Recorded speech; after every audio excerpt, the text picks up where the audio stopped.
Jadi kini kita cetuskan 16 titik prioritas pembangunan di Kota Solo. Ini sebenarnya sekarang sudah jadi 17 titik prioritas karena Keraton Kasunanan sudah damai. Ini sudah kita anggarkan untuk revitalisasi Keraton Kasunanan. Akan kami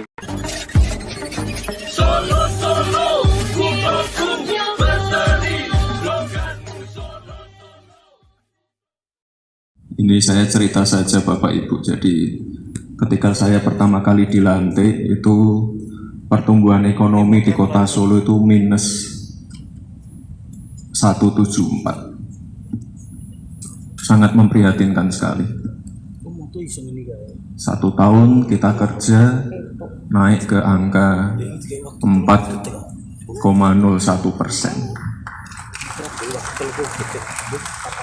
2 tahun kita kerja, pertumbuhan ekonominya sudah di angka 6,25%. Lebih tinggi dari rata-rata di Jateng, lebih tinggi dari rata-rata nasional, lebih tinggi dari ibu kotanya loh, lebih tinggi dari Semarang, 6,25.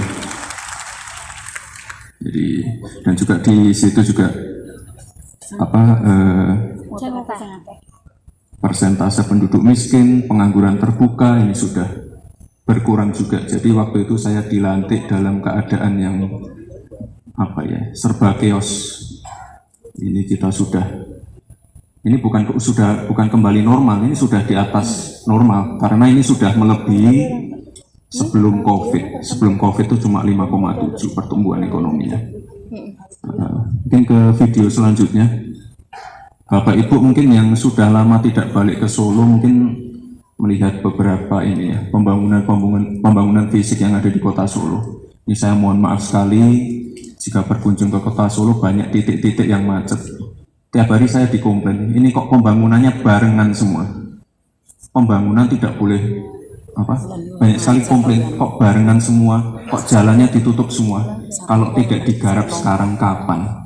Nggak mungkin bisa digarap satu persatu, ini selesai, garap lagi, ini selesai, garap, nggak bisa. Kerja harus paralel. Nah ini salah satu titik kemacetan yang sering banget dikomplain. Ini Simpang 7 Joglo. Ini juga baru diresmikan kemarin oleh Pak Wakil Presiden. Mungkin nanti Pak Gubernur BI kalau berkenan nanti sholat Jumat di sana Pak, sudah saya siapkan terjemahannya. Karena di sana khotbahnya pakai full Arab Pak. Jadi sudah saya siapkan terjemahannya. Lalu ini pembangunan Islamic Center. Pembangunan Islamic Center ini di samping masjid. Ini viaduknya kita lagi bangun untuk kita perlebar sama bangunan underpass. Insya Allah nanti selesai setelah Lebaran.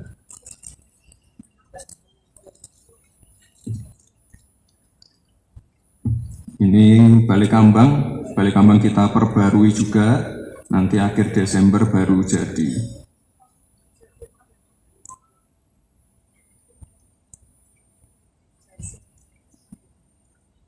Intinya di 2 tahun ini kita perbanyak pembangunan fisik. Jadi nanti pasca 2024 kita fokusnya non fisik.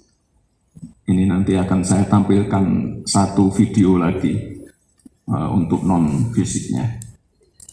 Jadi kini kita cetuskan 16 titik prioritas pembangunan di Kota Solo. Ini sebenarnya sekarang sudah jadi 17 titik prioritas karena Keraton Kasunanan sudah damai. Ini sudah kita anggarkan untuk revitalisasi Keraton Kasunanan.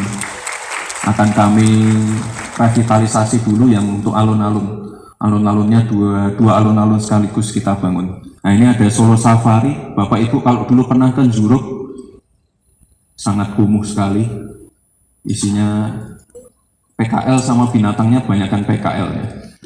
Ini sekarang kami revitalisasi, kita kerjasama dengan Taman Safari. Lokananta dekat sini aja Bapak Ibu, 5 menit dari sini kita revitalisasi juga. Ini nanti akan kami kembalikan ke bentuk awal sebagai studio rekaman dan juga museum. Kita tambahi amphitheater outdoor. Ini nanti sebagai penggantinya THR. Karena kemarin banyak sekali seniman yang marah. Wah sekarang kita nggak punya tempat untuk manggung. Ini kami kasih tempat. Teknopark nanti saya jelaskan di akhir akhir paparan. Intinya ini saja Bapak Ibu, yang mangkrak kami lanjutkan, yang kurang cantik kami percantik, yang jelek kami bagusin. Jadi karena Solo ini tidak punya pertambangan, tidak punya perikanan, tidak punya pertanian, ya kita harus meng-create sesuatu. Nah ini Teknopark. Teknopark ini dulu juga semi-semi, ya bukan mangkrak ya, semi-semi mangkrak. Dulu cuma dipakai untuk tempat karantina COVID. Ini sudah kita perbarui semua.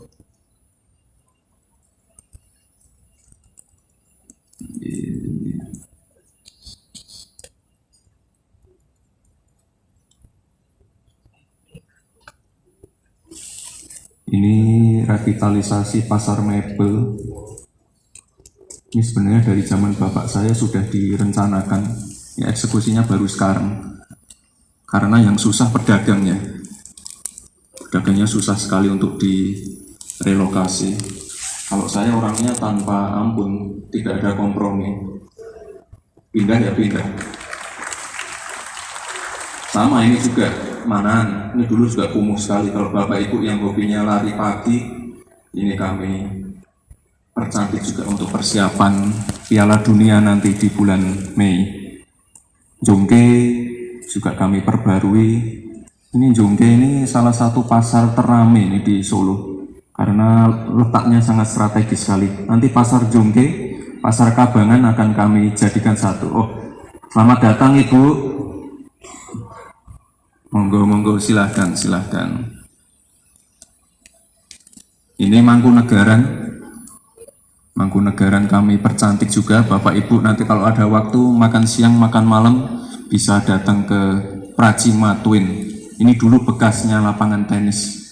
Kami kembalikan lagi ke bentuk awal, jadi Taman Pracima.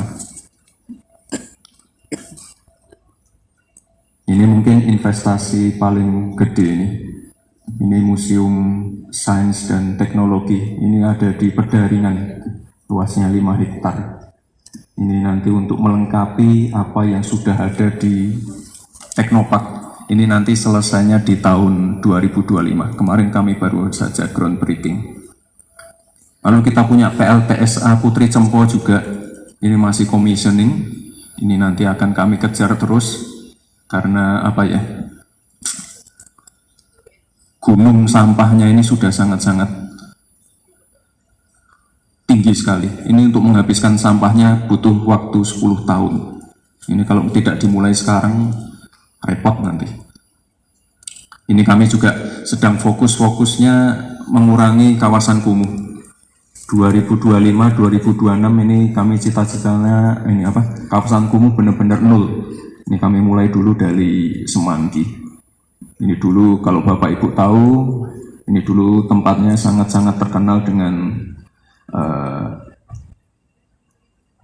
tempat-tempat PSK, semuanya lengkap di sana. Kita perbarui semua. Kita juga punya gor indoor. Ini kemarin karena ya mohon maaf perencanaan yang buruk, ini juga semi-semi mangkrak. Tapi kemarin alhamdulillah ada hibah dari UAE. Ini nanti akan kami lanjutkan lagi sampai selesai.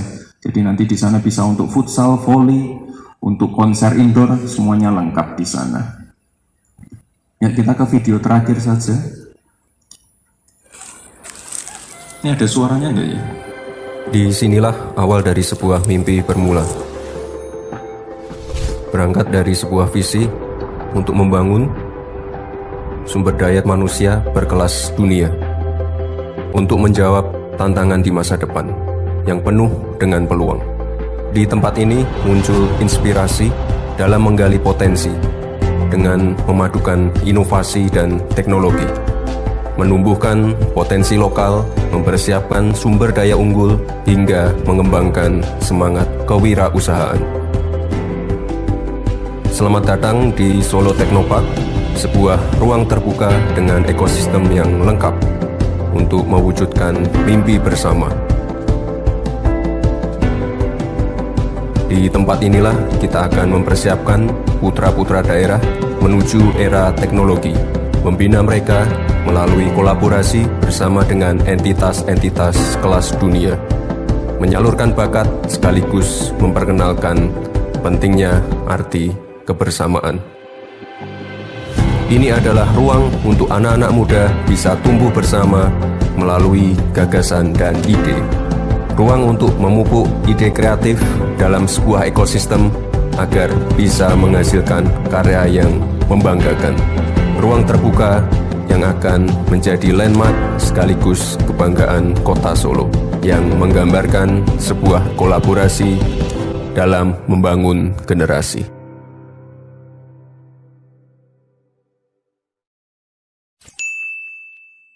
Ini perlu karena kita ingin mendukung programnya Pak Menteri Pendidikan, program Merdeka Belajar. Kita pengen anak-anak UNS, ISI, UMS setelah selesai kuliah nongkrongnya di Solo Teknopark. Teknopark ini ada di semua kota, tapi yang aktif cuma Solo. Karena apa? Ya karena cuma Solo yang benar-benar open sama investasi. Jadi kita banyak sekali swasta-swasta yang hadir di situ, berkolaborasi, berkontribusi, memberikan pelatihan-pelatihan yang nanti akan ya, bermanfaat lah untuk anak-anak muda. Karena saya juga nggak pengen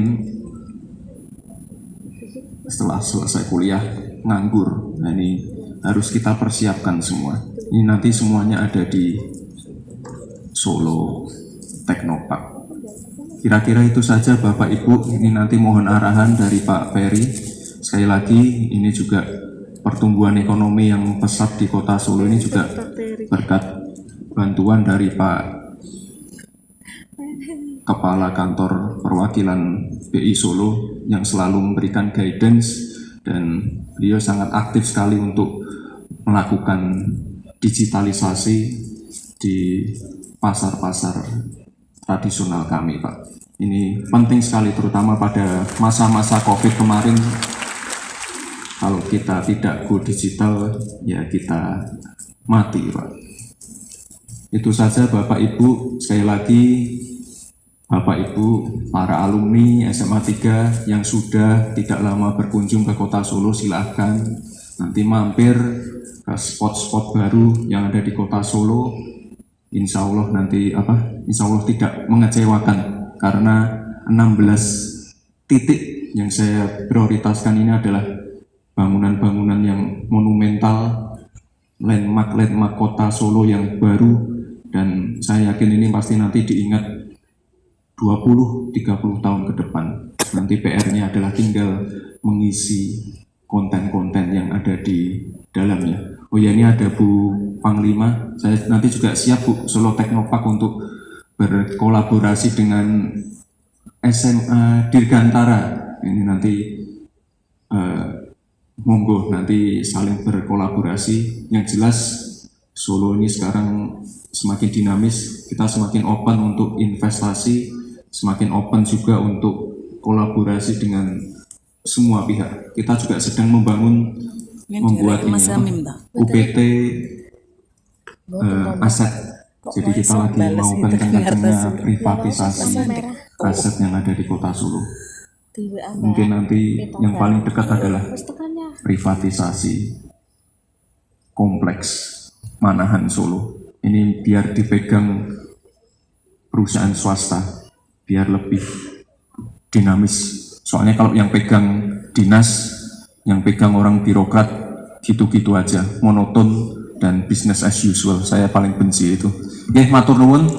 Terima kasih sekali untuk kesempatannya.